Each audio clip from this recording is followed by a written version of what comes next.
So hanging on the ring, stretching forward, looking up at the sky, opening up your chest, your belly, and your hips. Now you must squeeze your bum to avoid your lower back jamming up, yeah? You're gonna hold this position for 30 seconds. Then leaning to the side, you got the front leg pulled over to the front, and you're hanging out to the side, as far over to the side as you possibly can, feeling the stretch in the lats, right down through to the hips, even through to the iliotibial band. And you're gonna hold the stretch for 30 seconds on either side. So take a deep breath in, breathe out, push your weight back into your heels, turn your elbows out to the outside so your biceps are pressing into your ears, and you're taking a deep breath in and you're pressing back and pushing your heels into the ground. The eventual goal is to get the heels flat onto the floor. Alright, so you've got the rubber band around the foot and you're pulling that heel into your butt, feeling a stretch in your quad. You're leaning as far forward as you can go. You're going to hold the stretch for at least 30 seconds, and then you change over and do the same thing on the other side. Alright, so then you got the pigeon pose, you got the front ankle. Eventually the front ankle will be up in line with the knee, but for now you work with what you've got, and you hinge over and bend over forward, feeling the stretch in the front leg, the glute, and you're holding the stretch for 30 seconds on either leg. Alright, so you got the front splits. You take your front leg as far forward as you can, going into as deeper front splits as you possibly can, and you're holding each side for 30 seconds. Go to the side like that, pull your head. Your aim is to get your head eventually to your knee. Then you come over to the other side for 30 seconds to the other side, and you go over there for 30 seconds. Now, so just for video purposes, reach over to the forward in the middle, and then the old goal is eventually to get your head to the ground, yeah? So 30 seconds at each position.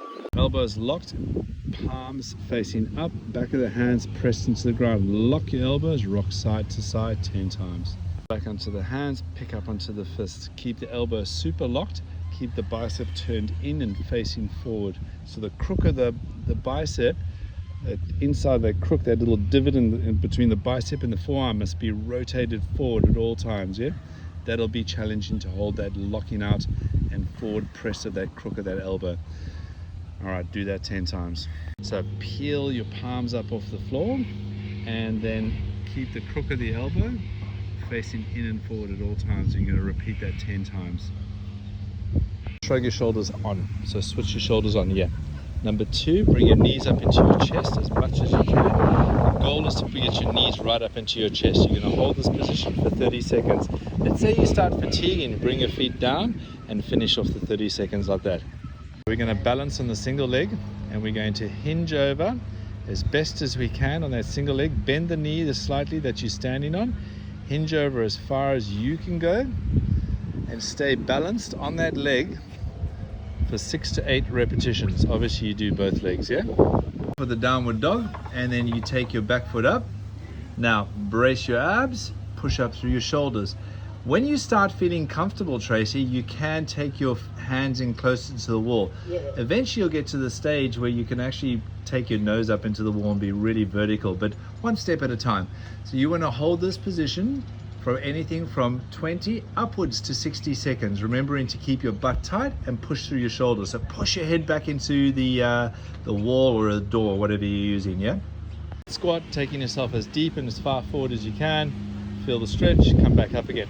Now if you look down at your knee in the front, make sure that knee is tracking nice and over the center of the foot, so kind of like turning out to the left a little bit or to the outside. So twist your knee out to the side, make sure the foot's nice and straight, make sure your front heel is pressing into the ground too, and you're going to do 10 reps on either side.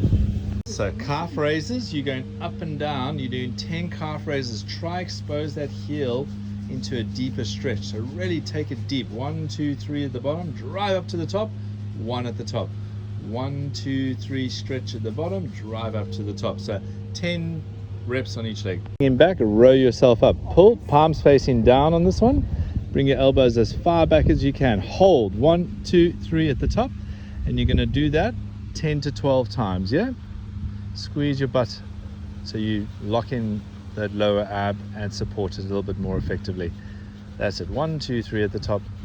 Down, take your bum back to the door and push it up, but keep your knees pulling out and push your weight back into your heels. So you push your bum back into the door.